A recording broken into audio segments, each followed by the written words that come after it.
Belajarlah seperti manuk kuntul. Menungso kuwi makhluk sosial. Kudu padha tulung tinulung. Kudu gotong royong. Ora ana menungso urip ning donya kajaba ana menungso liya. Dadi nek ana sing ngomong, aku nek donya iso urip dhewe, kuwi nyata nek ngapusi.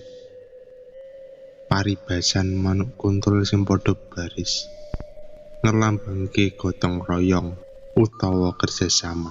Menungso kudu iso ngono kuwi, urip padha gotong royong, guyub rukun tanpa mikir sugihe apa jabatane. Kabeh padha entuk jatahe. Wong sugih marang wong ora duwe padha hormat lan sebalike. Merga kuwi kudu padha percaya marang wong liya supaya anggone nyambut gawe, anggone usaha iso padha lancar.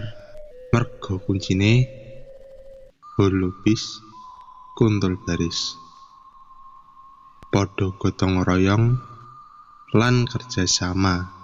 Nek misale ana masalah ing jero usaha, aja nganti padha nyalahke.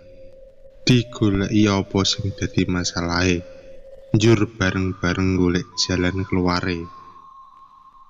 Pancen lumrah anggone usaha mesti ana masalah, nanging ngelingo aja nganti kuwi dadekke rusak olehe kerjasama.